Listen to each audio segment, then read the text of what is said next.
Basically, it is... I had these words earlier. You have some people that have gifting, not just gifting in that area. They are called in an area.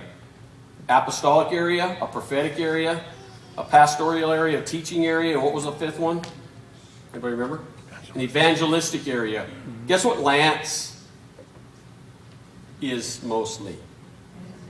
Oh, everybody knows it about you, Lance. So, because a man or a woman's gift makes way for them. So I was talking to a guy this morning, it was Phil. I was talking to Philip in the booth about, he's got this like teaching thought process. He's a real deep thinker. And he's a real deep thinker. He'll deny it, but it's true. He thinks very deeply. And he analyzes stuff. It's kind of funny. And I said something to him, and he went, he analyzed it, right? And I said, see there? I said, don't, what'd I say, Phil?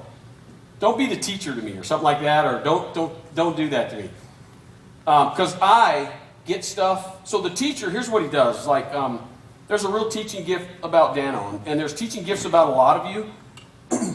It doesn't mean that you are a fivefold teacher, but it does mean that, because everybody should be able to teach some. Me, I could just barely do it. So, yeah, it's kind of a weak spot for me. So, Trudette? Trudette! Oh, right there. Did you see her? See, it's not fair. She's little and she's fast. It ain't right. So, bottom line, I don't even know if I'm going to be able to get through this because that made me crack up and then I forgot what I was talking about.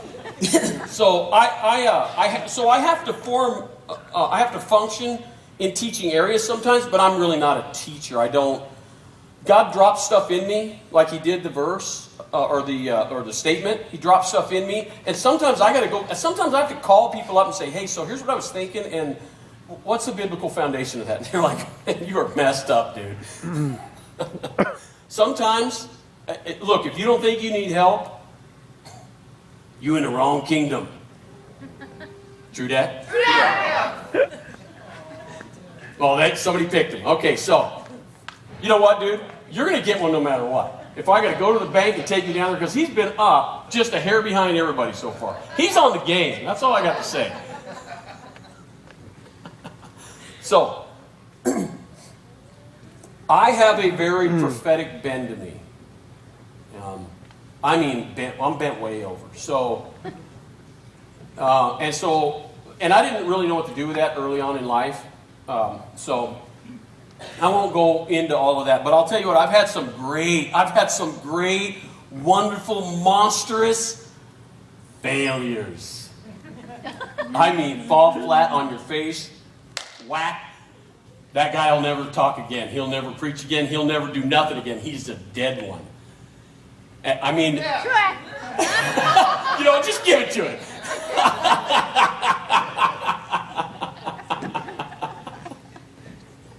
So, we're not going to get through, are we? So in 1 Corinthians, this is the base. So when somebody talks about a prophetic word, the base verse that we use is 1 Corinthians 14, verse 3. Where's that, Dave? So, but he who prophesies speaks edification, exhortation, and comfort. And of course, New King James says to men. And what does men mean? Everybody, right? Yes. Everybody. I'll change it to everybody later. It's to everybody. So, if you get a word, if you hear something, you go like Lance did, and he goes up to that lady and goes, "Hey, you know what? Your name is Abby, or it's Abigail," and he tells her all that. Does that make Lance a prophet? Absolutely not. Does not make him a prophet. It means that he operated, because he operated supernaturally and he operated prophetically. That didn't make him a prophet. Prophets are called. God calls prophets. And if you go back and you look at that, one of the greatest teachers I know, I won't, I don't know that we agree right down the line, but he says it takes about 14 years for God to get you in shape to really be a prophet. You know why?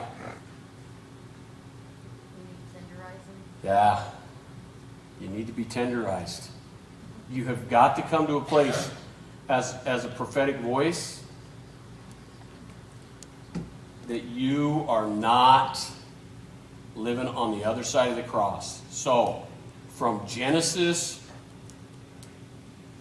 to the end of the Old Testament, in the beginning of the New Testament, there came a prophet.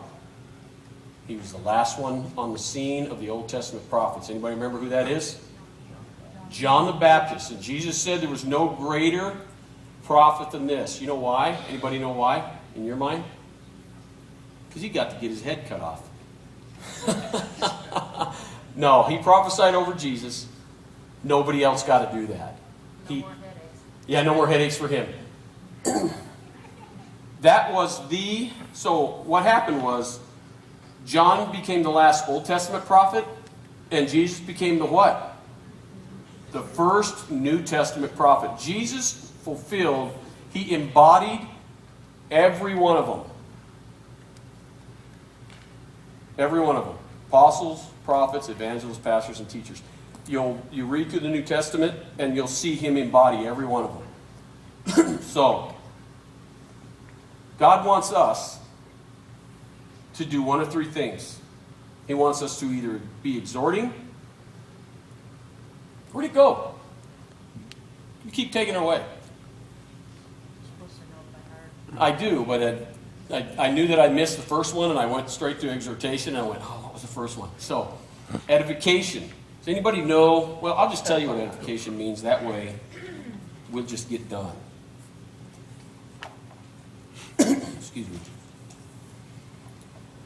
Edification is to build up one's faith when you edify them. True that? True that. Nobody even jumped up. You guys are all lazy. Okay, give it to him. And give him one too. And he's old. Did we give you something? Yeah. All right. So, you guys are all caught off guard. You're funny. It's to build up one's faith.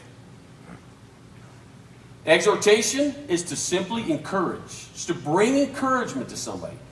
And comfort relieves distress or consoles.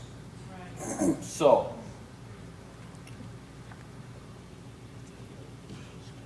build up somebody's faith. Encourage them. Or relieve stress or console. Was there anything in there? Anything at all? Did you hear anything in there that you heard something negative about somebody and you were supposed to tell them? Is there anything in there?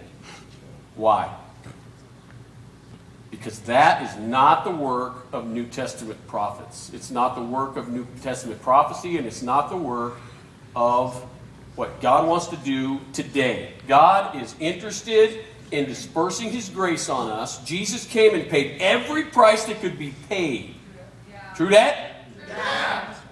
There. Yeah. So, every price that could be paid. So, there is nothing that you've done, nothing that you're going to do, nothing that you think you might want to do that could separate you from God if you align yourself with the things of heaven. If you align yourself with that one thing, that Jesus died for your sin, that He paid the price for you. Once you do this and shake it off and you turn toward Him, you are in. Now, when I got saved for fire insurance. Because I didn't want to go to hell. So, but that's how they preached it. I mean, every week. I think I spent more time at the altar than anybody when I first got saved. Because I was a mess. Still am. I was a mess. So, I want to give you just real quick. So, if you're going to stretch yourself, put that up there for me, Dave. If you're going to stretch yourself, it's almost there. Anytime now. So, if you don't stretch yourself where you're at, you'll never find who you really are. True that? True that. Well,